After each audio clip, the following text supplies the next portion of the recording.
Hello प्यारे बच्चों, स्वागत है डीएमएस एजुकेशन पर। आशा करता हूं कि आप लोग स्वस्थ मस्त और अपने पढ़ाई में लगे होंगे। आज हम लोग कक्षा 10 का एक धमाकेदार मॉडल पेपर लेके आया हूं और हम लोग पहले बहुविकल्पिक प्रश्न को सॉल्व करेंगे। चलिए हम लोग अपने बहुविकल्पिक प्रश्न की ओर चलते हैं, पहला क्वेश्चन की तरफ चलते हैं। आइए हम लोग अपने पहले प्रश्न की तरफ बढ़ते हैं। दिया है एक परिमेय संख्या और एक अपरिमेय संख्या का योग होगा। ऑप्शन नंबर ए दिया है परिमेय संख्या, ऑप्शन नंबर बी दिया है प्राकृत संख्या, ऑप्शन नंबर सी दिया है पूर्ण संख्या कि ऑप्शन नंबर डी दिया है एक अपरिमेय संख्या। तो हम लोग भली भांति जानते हैं कि किसी परिमेय संख्या और किसी अपरिमेय संख्या का योग करते हैं तो हमेशा क्या आता है? अपरिमेय संख्या आता है। इसलिए या इस क्वेश्चन में हम लोग ऑप्शन नंबर डी देखते हैं कि अपरिमेय संख्या, यानी यह ऑप्शन नंबर डी सही होगा, अपरिमेय संख्या। चलिए हम लोग प्रश्न नंबर 2 की तरफ पढ़ते हैं। दिया है संख्या 156 का अभाज्य गुणनखंड होगा। ऑप्शन नंबर ए 2 गुणित 3 गुणित 13, ऑप्शन नंबर बी 2 पावर 2 गुणित 3 गुणित 13, ऑप्शन नंबर सी 2 पावर 2 गुणित 3 गुणित 11 कि ऑप्शन नंबर डी 2 गुणित 3 पावर 2 गुणित 13। आइए हम लोग 156 का अभाज्य गुणनखंड करते हैं। 156 का अगर अभाज्य गुणनखंड करेंगे तो हम लोग इसे डिवाइड करते हैं 2 से पहले। कितना आएगा? 2 सते 14, 1 में 16, 2 8 16। फिर 2 से डिवाइड करेंगे, कितना आएगा? 2 तिहाई 6, 2 9 18। फिर 3 से डिवाइड करेंगे तो क्या आएगा? 3 एका 3, 3 तिका 9, और 13 से डिवाइड करेंगे तो कितना आएगा? 13 एका 13। तो हम देख रहे हैं यहाँ पे इसका अभाज्य गुणनखंड 2 पावर 2 गुणित 3 गुणित 13। तो ऑप्शन नंबर बी इस प्रश्न का सही जवाब है, 2 पावर 2 गुणित 3 गुणित 13। प्रश्न नंबर 3 की तरफ बढ़ते हैं। दिया है 3x प्लस 5y बटे 3x माइनस 5y बराबर 7/3 हो तो x अनुपाते y का मान होगा। ऑप्शन नंबर दिया है ए 25/6, ऑप्शन नंबर बी दिया है 5/3, ऑप्शन नंबर सी दिया है 3/5 कि ऑप्शन नंबर डी दिया है 7/3। आइए हम लोग इसका आंसर देखते हैं। जैसा कि दिया है प्रश्न में 3x प्लस 5y बटे 3x माइनस 5y बराबर दिया 7/3। अब आप लोग चाहे इसे पक्षांतर कर लीजिए, मैंने 3 का गुणा इसमें करिए, इसमें 7 का गुणा मैंने इसका गुणा 7 में करिए, या तो एक नियम हम लोग जानते हैं योगांतरानुपात नियम। योगांतरानुपात नियम से लगाएंगे तो बहुत जल्दी आ जाएगा। योगांतरानुपात नियम क्या होता है कि यदि कोई संख्या a प्लस बी दिया है और बराबर c प्लस सी अपान डी दिया है, a बटे बी बराबर c बटे डी है, तो योगांतरानुपात ये लगता है कि अंश हर को जोड़िए, फिर अंश हर को घटाइए, फिर बटा बना दीजिए। इसी प्रकार इस पक्ष में अंश और हर को जोड़िए, अंश और हर को घटाइए, यही होता है योगांतरानुपात। अगर इस प्रश्न में देखिए 3x प्लस 5 दिया है, 3x माने 5 दिया, यानी दोनों सेम मान है, सिर्फ अंतर योग और अंतर का डिफरेंस है। तो हम क्या किए? योगांतरानुपात लगाएंगे तो हम इसे लिख सकते हैं 3x बटे 5x बराबर 7 प्लस 3 बटे 7 माइनस 3। तो 3x बटे 5y बराबर इसे के 10 बटे 4। अब हम इसे सॉल्व करते हैं तो 3x बटे 5y बराबर, इसे डिवाइड करेंगे तो 2 से 2 25 10, 2 दूनी 4, मैंने 5 बटे 2 आएगा। अब हम क्या करते हैं, x का अनुपात और y का अनुपात चाहिए, x का अनुपात y का, तो सॉल्व करने 5 यहाँ का गुणा करेंगे, 3 यहाँ गुणा आ जाएगा, तो x बटे y का जो मान आएगा 50 25 और 3 दूनी 6, यानी अनुपात जो आ गया x अनुपाते y का 25:6। तो इस प्रश्न का ऑप्शन नंबर ए सही होगा। प्रश्न नंबर 4 दिया है, समीकरण 3x² माइनस 2x प्लस 1/3 बराबर 0 का विविकतर होगा। ऑप्शन नंबर ए दिया है 0, ऑप्शन नंबर बी दिया है 1, ऑप्शन नंबर सी दिया है 2, ऑप्शन नंबर डी दिया है 3। आइए हम लोग सॉल्व करते हैं।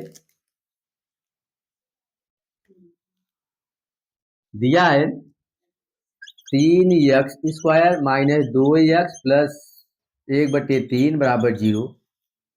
यदि हम इस समीकरण की तुलना ax² plus bx plus c बराबर 0 से करते हैं तो यहां से a का जो मान आएगा 3 आएगा, b का मान जो आएगा -2 आएगा और c का मान जो आएगा 1/3 आएगा। और हम विविकतर के लिए फार्मूला जानते हैं, d बराबर होता है b² माइनस 4ac। चलिए मान रख दीजिए, d बराबर b का मान रखेंगे तो -2 का स्क्वायर -4 वत्ते a का मान 3 वत्ते और c का मान 1/3। तो हम इसका -2 का वर्ग करेंगे तो आएगा 4 आएगा, -3 3 कैंसिल, 4 का 4, जो विविकतर का मान आएगा बराबर 0।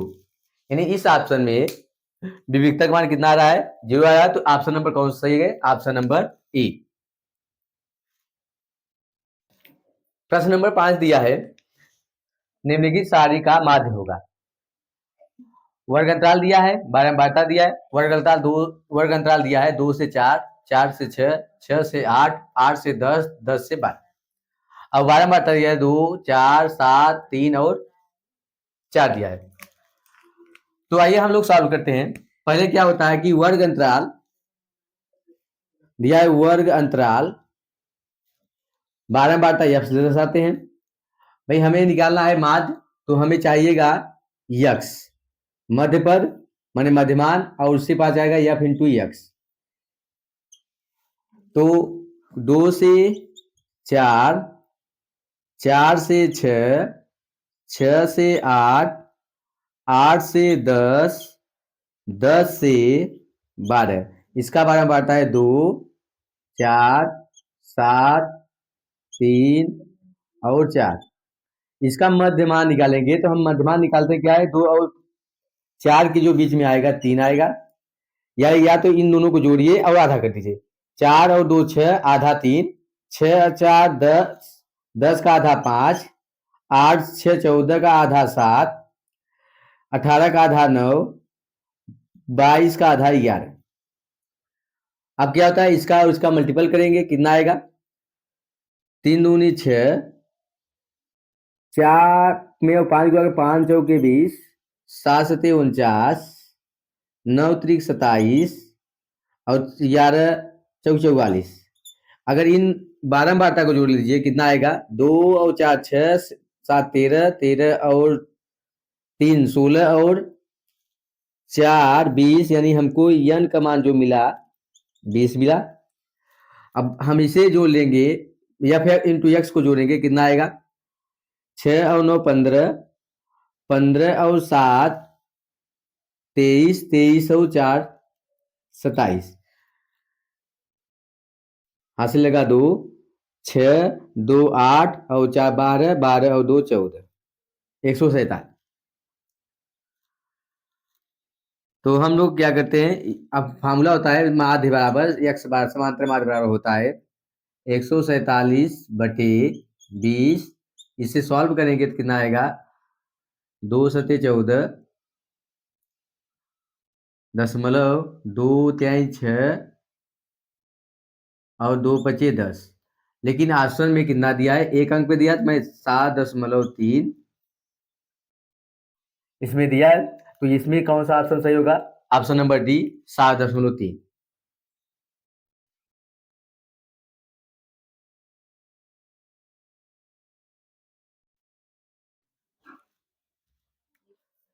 प्रश्न नंबर 6 दिया है, त्रिभुज ABC में DE समांतर BC इस प्रकार है कि DAD बराबर 1.5 सेंटीमीटर, DB बराबर 3 सेंटीमीटर और ए ई बराबर 2 सेंटीमीटर, ए सी का मान माप होगी। ऑप्शन नंबर दिया है, ए त्रिभुज दिया है जिसमें सब माप दर्शाया गया है। और ऑप्शन नंबर ए दिया है 6.0 सेंटीमीटर, ऑप्शन नंबर बी दिया है 4.5 सेंटीमीटर, ऑप्शन नंबर सी दिया है 4.0 सेंटीमीटर, ऑप्शन नंबर डी दिया है 3.0 सेंटीमीटर। आइए हम लोग सॉल्व करते हैं। हम लोग जानते हैं थेल्स प्रमेय। थेल्स प्रमेय में क्या होता है, जब किसी त्रिभुज के किसी एक भुजा के समांतर खींची गई रेखा से दो भुजाओं को जिस बिंदु पर काटती है समान अनुपात में विभाजित करती है। तो हम देखते हैं कि भाई ई भुजा का अनुपात ई भुजा, ई भुजा का अनुपात ए भुजा, तो हम थेल्स प्रमेय लगाएंगे तो क्या आएगा, ए डी, यानी या तो हम लोग क्या करें, छोटा त्रिभुज बटे बड़े त्रिभुज, तो हम लगा सकते हैं ए छोटे त्रिभुज का भुजा बटे बड़े त्रिभुज का भुजा, ए बी बराबर ए ई बटे ए सी, यही होता है थेल्स प्रमेय। देखिए ए डी का मान दिया है कितना, 1.5 सेंटीमीटर, ए बी का मान कितना हो जाएगा, इन दोनों को जोड़ लीजिएगा, ए बी का मान दिया जाएगा मतलब कितना आएगा 4.5 सेंटीमीटर, 1.5 में 3 जोड़ेंगे कितना आएगा 4.5, यानी टोटल ए बी का आ जाएगा इक्वल टू ए का मान दिया है 2 सेंटीमीटर बटे ए सी का ही मान पूछ रहा है तो हम क्या लिख दिए ए सी, दशमलव दशमलव कटेगा तो कितना आएगा 1 बटे माने 15 बटे 45,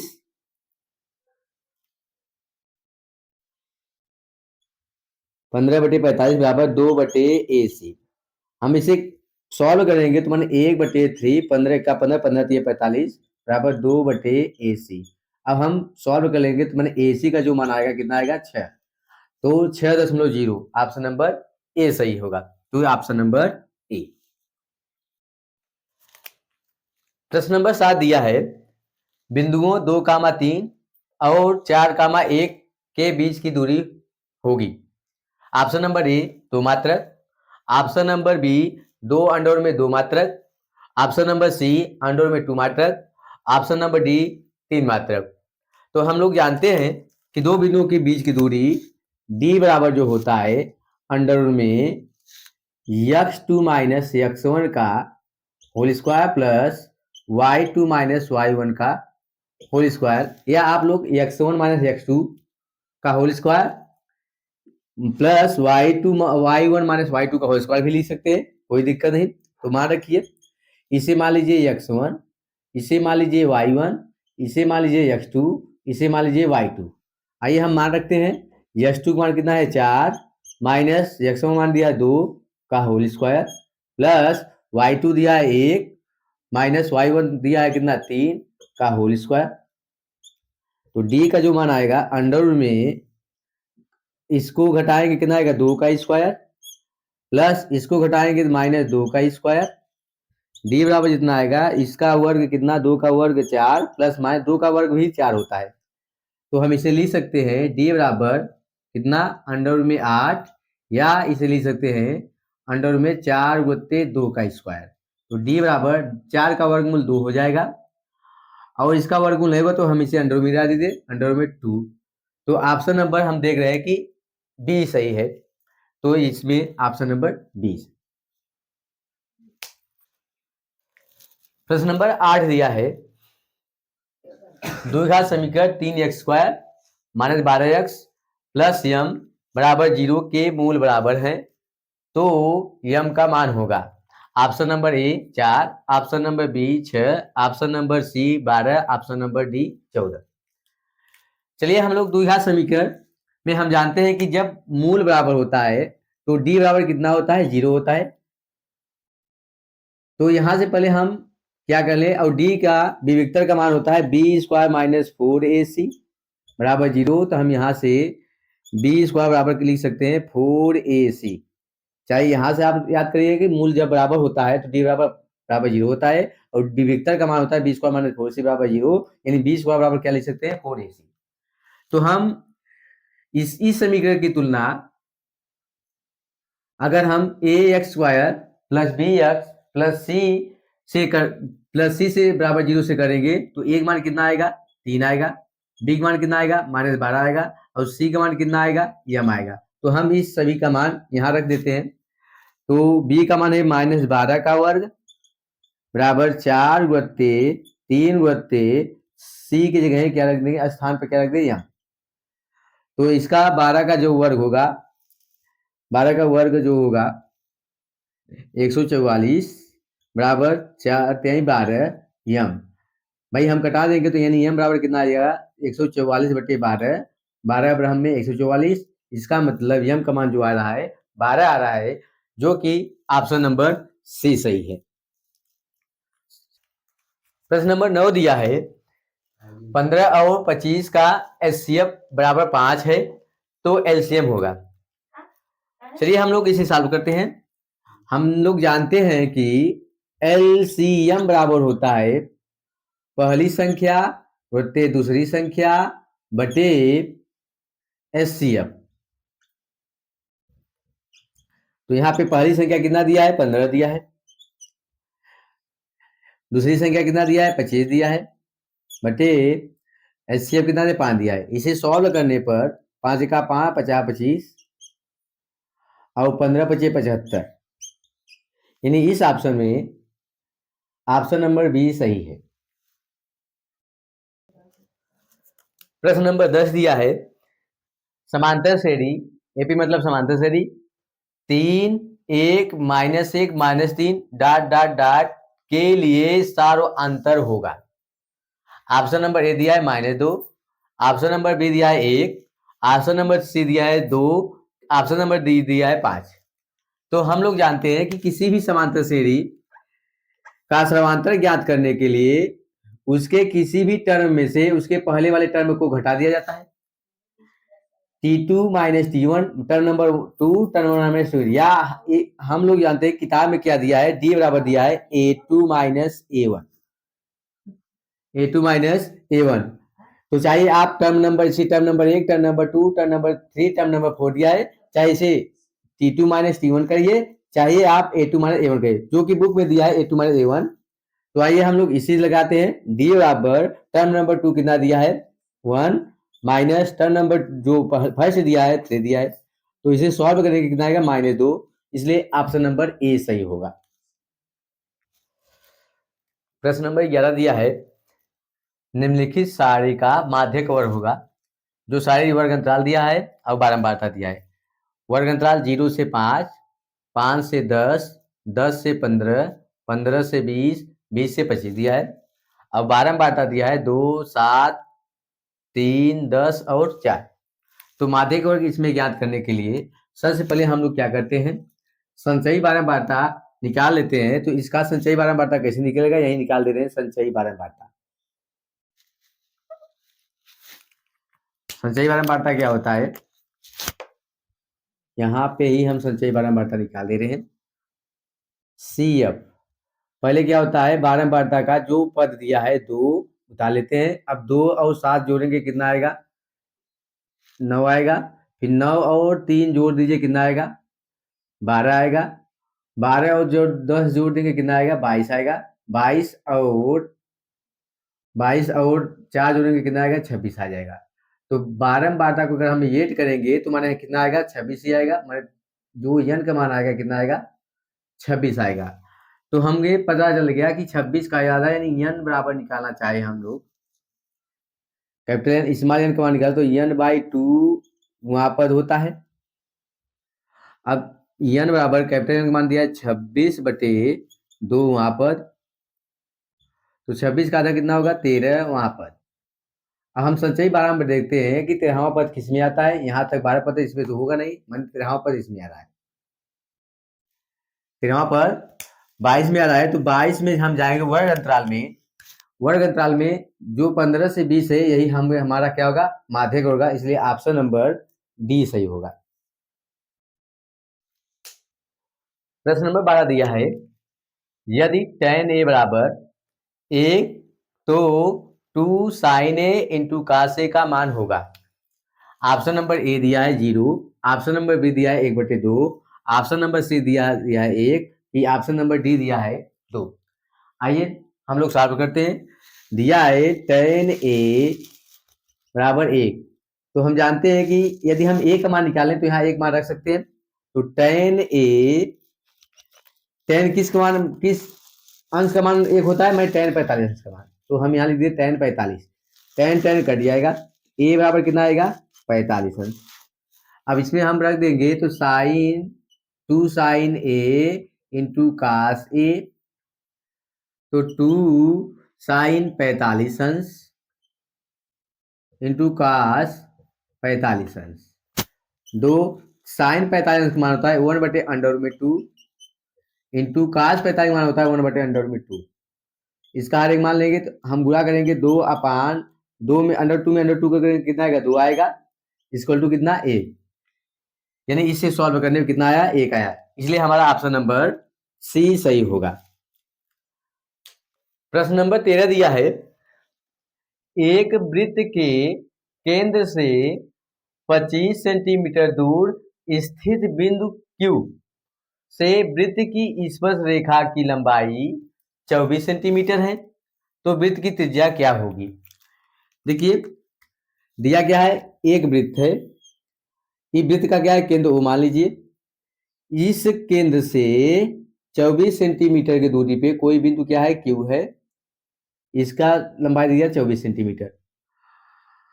अब Q से स्पर्श रेखा मान लीजिए यहाँ कोई बिंदु T है, माने यदि कोई Q से एक स्पर्श रेखा खींची जाए तो इस वृत्त को जहां स्पर्श करते हैं उसे स्पर्श रेखा कहते हैं, मान लीजिए यहाँ T पे स्पर्श कर रहा है, T मान लीजिए, तो यह T और O को मिलाएगा ये क्या कहलाएगा वृत्त का त्रिज्या कहलाता है। इस वृत्त है, वृत्त में वृत्त के केंद्र से O से 24 सेंटीमीटर मतलब कितना दिया है 25 सेंटीमीटर, 25 सेंटीमीटर की दूरी पर कोई बिंदु Q है तथा स्पर्श रेखा की लंबाई कितना दिया है 24 सेंटीमीटर दिया है। हम जानते हैं कि यदि कोई वृत्त से खींची गई स्पर्श रेखा तथा त्रिज्या क्या होती है परस्पर लंब होती है, यानी यहाँ पे 90 अंश का कोण बनेगा, तो एक प्रकार का क्या हुआ एक समकोण त्रिभुज का निर्माण हुआ। अब समकोण त्रिभुज में क्या होता है, समकोण के सामने वाला भुजा क्या कहलाता है कर्ण कहलाता है, और ये आधार हो जाएगा इसलिए लंब मान लीजिए। तो हम जानते हैं कि पाइथागोरस प्रमेय से कर्ण स्क्वायर बराबर होता है, यानी ओ क्यू का स्क्वायर बराबर लंब का स्क्वायर, मतलब मान लीजिए ओ टी का स्क्वायर प्लस आधार मतलब टी क्यू का स्क्वायर। तो ओ क्यू का मान दिया है 25 का वर्ग करेंगे बराबर इसका मान लीजिए त्रिज्या आर है, तो आर का स्क्वायर प्लस इसका कितना हो जाएगा 24 का स्क्वायर, इसका वर्ग करेंगे तो 576 सॉरी 525 मैंने 25 का वर्ग होता है 625 बराबर आर स्क्वायर प्लस इसका 24 का वर्ग होता है 576। हम इसे यहाँ के लिए आएंगे तो मैंने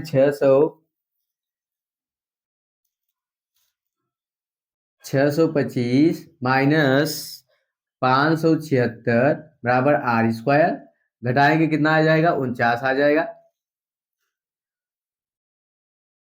49 आएगा मैंने बराबर आर स्क्वायर, ये किसका वर्ग है 7, यानी आर का जो मान आएगा कितना आएगा 7 सेंटीमीटर। तो ऑप्शन नंबर इस प्रश्न का ऑप्शन नंबर ए सही है। प्रश्न नंबर 14 दिया है, एक मीनार की ऊंचाई 20 मीटर है, जमीन पर बनने वाली इसकी छाया की लंबाई 20√3 मीटर है, उन्नयन कोण का मान होगा। ऑप्शन नंबर ए 30 अंश, ऑप्शन नंबर बी 45 अंश, ऑप्शन नंबर सी 60 अंश, कि ऑप्शन नंबर डी 90 अंश। अब मान लीजिए कि एक मीनार है और यह है इसकी छाया है, जो दिया है मीनार की ऊंचाई कितना दिया है 20 और इसकी छाया की लंबाई कितना दिया है 20√3 दिया है। अब इसका मान लीजिए उन्नयन कोण बन रहा है, यहाँ जो उन्नयन कोण बन रहा है कितना बन रहा है थीटा बन रहा है, तो हम लोग जानते हैं कि tan थीटा बराबर होता है लंब बटे आधार, तो लंब कितना है 20 है, आधार कितना है 20√3 है, 20 कैंसिल हो जाएगा तो कितना आएगा tan थीटा बराबर 1/√3, और 1/√3 किसका मान होता है tan 30 अंश का मान होता है। इसका मतलब जो थीटा का मान आएगा कितना आएगा 30 अंश, यानी जो उन्नयन कोण का मान होगा कितना होगा 30 अंश, यानी इस ऑप्शन में यानी इस प्रश्न में जो ऑप्शन नंबर ए है ए सही है।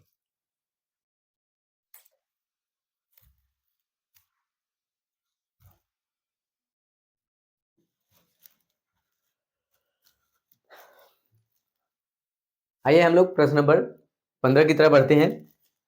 दिया है 14 सेंटीमीटर त्रिज्या के एक वृत्त का चाप उसके केंद्र पर 30 अंश का कोण आंतरित करता है। संगत त्रिज्यखंड का क्षेत्रफल ज्ञात कीजिए। तो हम जानते हैं कि एक वृत्त है और कोई चाप मान लीजिए ए है, ए और बी है, इसका केंद्र ओ है, यहां से ये हो गया त्रिज्यखंड। तो इसका जो आंतरिक कोण कितना दिया है 30 अंश। तो कह रहा है कि इसका क्षेत्रफल ज्ञात कीजिए। तो हम जानते हैं कि जो एरिया होता है त्रिज्यखंड का क्षेत्रफल होता है पाई आर स्क्वायर थीटा बटे 360 अंश होता है। तो हम रख देते हैं पाई का मान 22/7 रख दीजिए।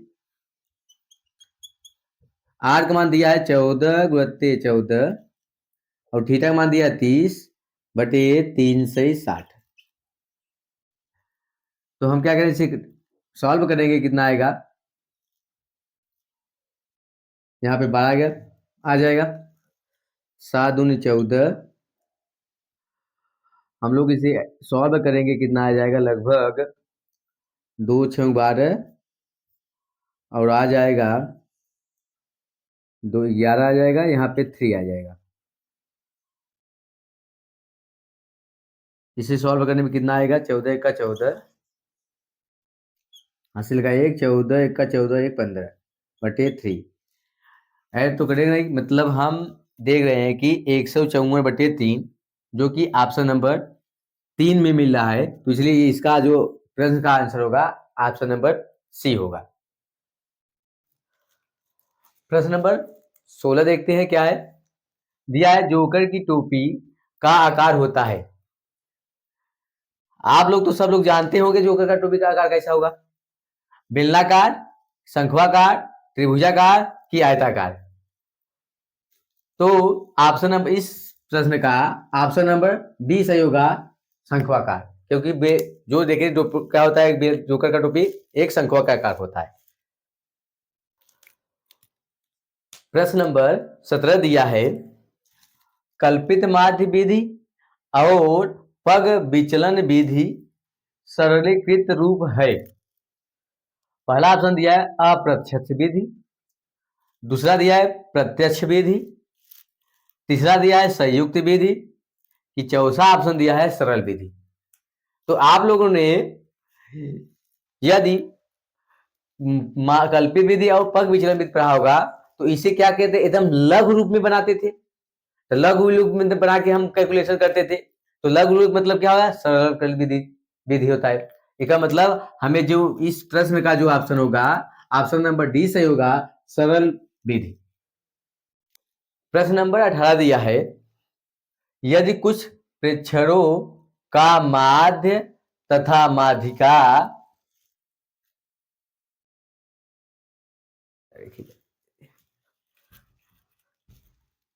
कुछ गलती लिखा है। प्रश्न नंबर 18 दिया है यदि कुछ प्रेक्षणों का माध्य 15 तथा माध्यिका 24 है तो बहुलक होगा। आइए हम लोग इस प्रश्न को देखते हैं। हम जानते हैं या आप लोग जानते होंगे कि बहुलक बराबर होता है 3 माध्यिका माइनस 2 माध्य। तो यही फॉर्मूला होता है बहुलक माध्यिका तथा माध्य में संबंध।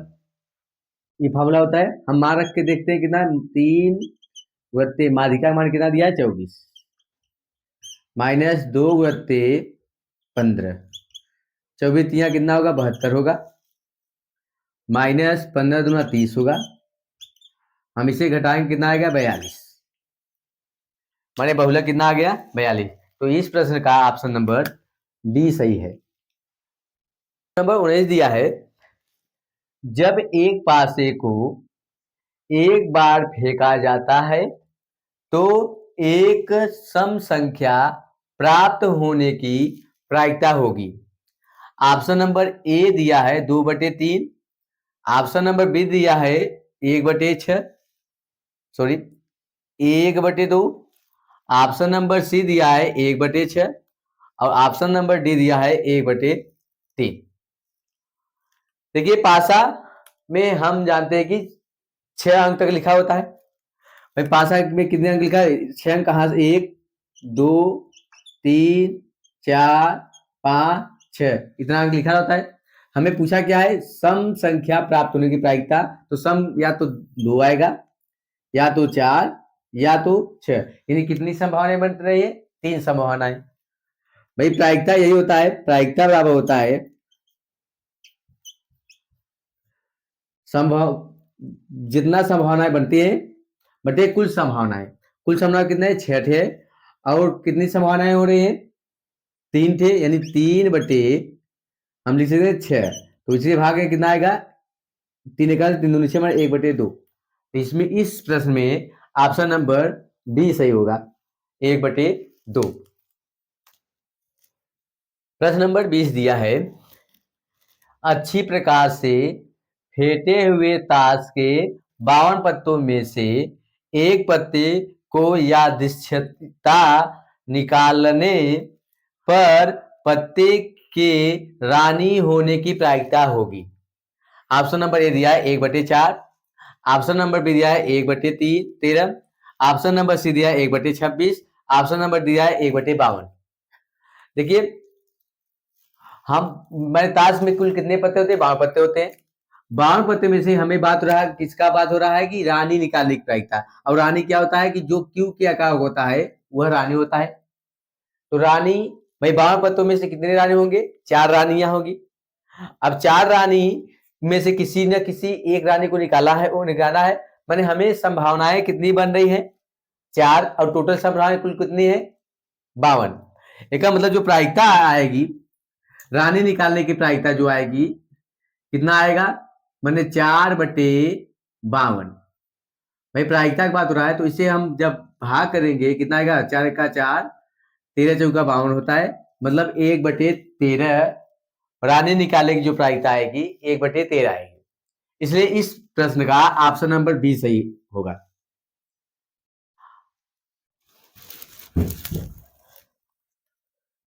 हमने खंड अ का सभी प्रश्न कर लिए। अब आइए हम लोग खंड ब की तरफ बढ़ते हैं। खंड ब में पहला क्वेश्चन दिया रहेगा, जिसमें से उसमें से 5 क्वेश्चन दिया रहेगा। आपको क्या करना होगा? सभी प्रश्न करना होगा। आइए हम लोग पहले का पहला देखते हैं, पहले का यानी क देखते हैं। पहले का क क्या दिया है? एक लंबवृत्तीय शंकु की ऊंचाई तथा आधार का व्यास क्रमशः 48 एवं 28 सेंटीमीटर है। शंकु का आयतन ज्ञात कीजिए। तो हमें क्या दिया है? आइए सॉल्व करते हैं। दिया है शंकु की ऊंचाई, शंकु की ऊंचाई, इसको मान लीजिए h है। h बराबर कितना दिया है? 48 सेंटीमीटर। शंकु के आधार का व्यास, शंकु के आधार का व्यास जो कि d दर्शाते हैं, d बराबर दिया है कितना? 28 सेंटीमीटर। और हमके ज्ञात करना है शंकु का त्रिज्या। तो शंकु की जो त्रिज्या होता है, शंकु की त्रिज्या का जो मान होगा, यानी r जो होगा वो व्यास का आधा होता है, और व्यास कितना है? 28 है, तो उसका आधा कितना होगा? 14 सेंटीमीटर। तो हमें ज्ञात करना है शंकु का आयतन। शंकु का आयतन बराबर होता है 1/3 पाई r स्क्वायर h। अब हम यहाँ पे मान रखेंगे, मान लीजिए ये भी है, शंकु को आयतन को हम भी दर्शाते हैं, तो भी बराबर 1/3 पाई r स्क्वायर h, यानी भी बराबर 1/3 पाई का मान 22/7 गुणित r का मान 14 गुणित 14 गुणित h का मान दिया है 48। तो भी बराबर हम इसे कट भी करेंगे, तो ये 7 दूनी 14, 16 तिया 48, यानी हमारा आया 2 गुणित 22 गुणित 2 गुणित्ते 14 गुणित्ते 16 आएगा, लगभग मल्टीपल करने में आएगा 9856 सेंटीमीटर क्यूब, जो कि शंकु का आयतन है। यही हमारा क्या होगा, उत्तर होगा। चलिए हम लोग पहले के ख की तरफ चलते हैं।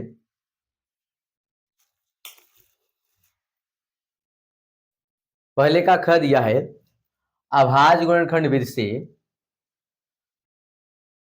96 और 404 का एचसीएफ ज्ञात कीजिए।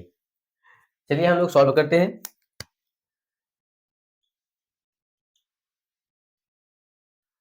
कितना दिया है, 96 और 404। तो पहले हम इसका आप रफ कर लीजिएगा। तो 404 का सॉरी 96 का हम अभाज्य गुणन करेंगे तो किससे आएगा, 2 से घटाएंगे, कितना आएगा, 2 चौके 8, 2 अट्ठे 16, 2 से घटाएंगे तो 2 दूनी 4, 2 चौके 8, 2 से घटाएंगे कितना आएगा, 2 एक का 2, 2 दूनी 4, 2 से घटाएंगे तो 2 6 12, 2 से घटाएंगे 2 तिहाई 6, 3 एक का 3, यानी 96 का जो अभाज्य गुणनखंड आया है 2 पावर 5 यानी 5 बार है, इसलिए 2 पावर 5 इंटू 3।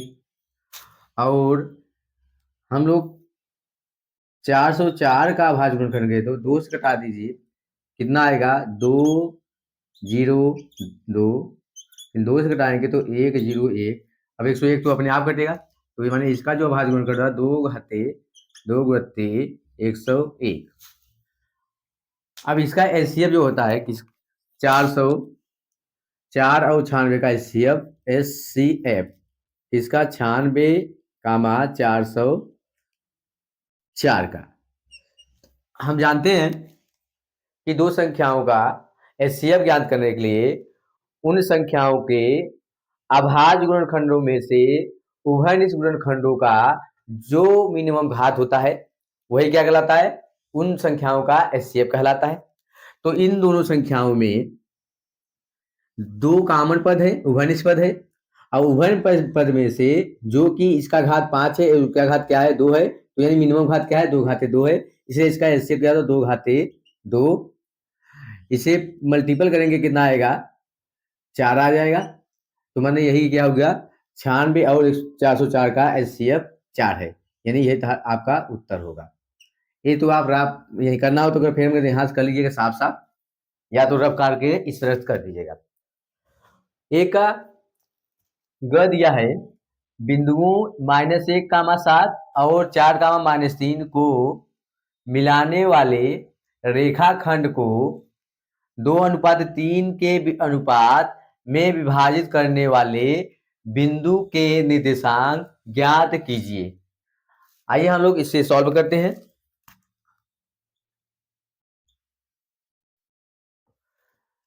बिंदु दिया है, मान लीजिए, माना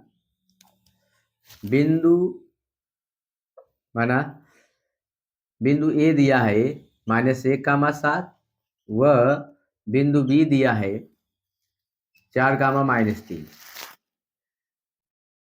बिंदु दिया है। तो कह रहा है कि अनुपात दिया है, अनुपात मतलब यम1 दिया है, यम1 दिया है, मान लीजिए यम दिया है, या यम अनुपात एन मानते हैं तो एन अनुपात एन मानिए। तो यम दिया है कितना, 2, और यन दिया है कितना, यन दिया है 3। तो विभाजित कराए तो अंतर विभाजन के लिए हम जानते हैं बिंदु का निशान। तो बिंदु का निर्देशांक अंतर विभाजन के लिए बिंदु का निर्देशांक का फार्मूला होता है, यहाँ लिख दे रहे हैं, यम1 x2 प्लस यम2 x1 बटे, सॉरी यहाँ पे हम यन लिए हैं तो यन रखिए,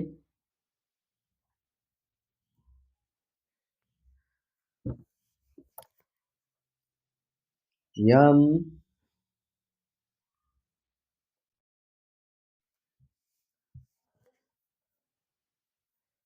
हमला होता है इसका, यदि हम यम ले रहे हैं तो x2 यानी यम x2 प्लस यन x1 बटे यम प्लस यन। इसी प्रकार यम y2 प्लस यन y1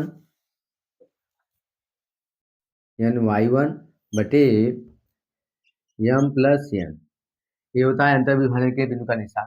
तो हम क्या करते हैं, मान रख देते रहे भाई, इसे मान लीजिए x1, इसे मान लीजिए y1, इसे मान लीजिए x2, इसे मान लीजिए y2। तो सब मान रखिए। यम का मान दिया है 2 मल्टीपल x2 का मान कितना है 4 प्लस यम का मान 3 बटे x1 मान कितना है -1 बटे 2 प्लस 3। यम का मान कितना 2 बटे y2 मान कितना -3 प्लस यन का मान कितना 3 इंटू y1 मान कितना 7 बटे कितना हो जाएगा इसका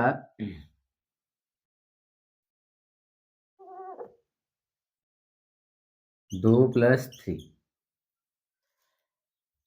इसे गुणा करने पे कितना आएगा 8 -3 बटे 5। इसे गुणा करेंगे तो कितना आएगा -6 प्लस 21 बटे 5। तो हम जो बिंदु कितना आएगा 5 बटे 5 कामा घटा देंगे कितना आएगा 15 बटे 5। तो 1 कामा 3, अतः बिंदु का निशान क्या होगा 1 कामा 3। यही हमारा क्या होगा उत्तर होगा।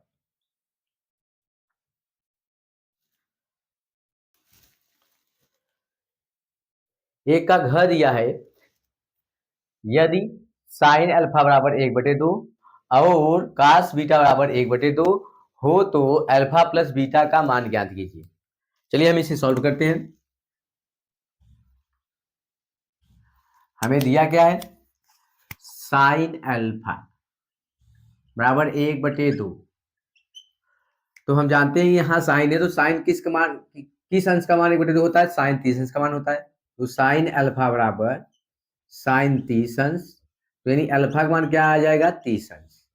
इसी प्रकार कास बीटा बराबर दिया है 1/2, तो कास किस अंश का मान 1/2 होता है, तो कास 60 अंश का मान होता है। तो कास 60 यानी बीटा बराबर कितना 60 अंश। हमें पूछा है अल्फा प्लस बीटा का मान ज्ञात करना है, यानी अल्फा का मान कितना 30 अंश और बीटा का मान कितना 60 अंश। तो इसे कितना आएगा अल्फा प्लस बीटा का मान जो आएगा 90 अंश आएगा। यही हमारा क्या होगा उत्तर होगा। यही हमारा उत्तर होगा। एक का अंक दिया है बिंदु P -6, 8 की मूल बिंदु से दूरी ज्ञात कीजिए। तो हम लोग दो बिंदुओं के बीच की दूरी, अगर मूल बिंदु दिया है भाई, मूल बिंदु माने एक बिंदु ए दिया है, ए बिंदु मूल दिया है माने ओ दिया है, मूल बिंदु 0,0 दिया है, और एक बिंदु दिया है P -6, 8। तो दो बिंदुओं के बीच की दूरी हम फार्मूला जानते हैं, माने OP का अगर ये है मान लीजिए, तो OP का मान क्या होगा अंडर में x2 - x1 का whole square plus y2 - y1 का होल स्क्वायर। आप लोग ये फार्मूला जानते हैं। यदि कह दे कि मूल बिंदु से दूरी ज्ञात कीजिए, तो हम डायरेक्ट फार्मूला ये भी लगा सकते हैं कि जो मूल बिंदु से दूरी होगा, मान लीजिए बिंदु OP बराबर अंडर में भाई मूल बिंदु से दूरी यानी x² प्लस y²। अगर मूल बिंदु से कहे तो हम यही फार्मूला डायरेक्ट रख के सॉल्व कर सकते हैं। भाई आप चाहें तो ये भी रख सकते हैं बेसिक, जो आप जानते हैं दो बिंदुओं के बीच की दूरी। अगर यहाँ पे मूल बिंदु का है तो हम डायरेक्ट यही फार्मूला रख सकते हैं कि OP बराबर होगा कितना अंडर में x² प्लस y²। तो हम चलिए इसे सॉल्व करते हैं इस फार्मूला से।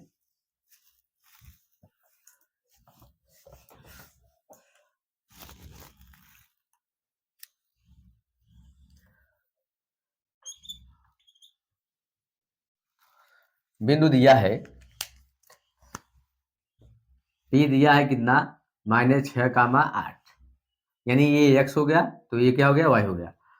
तो मूल बिंदु से दूरी पूछा है, बिंदु P की मूल बिंदु से दूरी मानी OP, OP बराबर अंडर रूट में फार्मूला होगा x² प्लस y²। तो OP बराबर अंडर रूट में x का मान कितना, -6 का वर्ग प्लस y का मान कितना, 8 का वर्ग। तो OP बराबर अंडर रूट में -6 का वर्ग कितना होगा, 36 होगा, प्लस 8 का वर्ग कितना होगा, 64 होगा। तो OP का मान जो आएगा अंडर रूट में 100 मैंने 100 आएगा, तो मैंने OP का जो मान आएगा इसका वर्गमूल कितना 10, मात्र दूरी है इसलिए यहाँ पे लिखेंगे मात्रक, यानी यही हमारा क्या होगा, उत्तर होगा।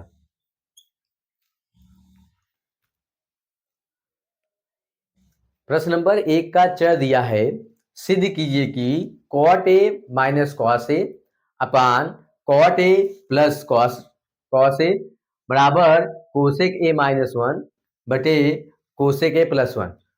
चलिए हम इसे सॉल्व करते हैं।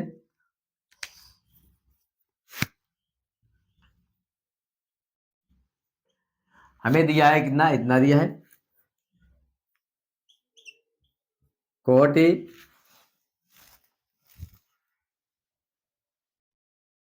a माइनस cos a बटे cot a plus cos a equal to सिद्ध करना है हमें cosec a माइनस 1 बटे cosec a प्लस 1।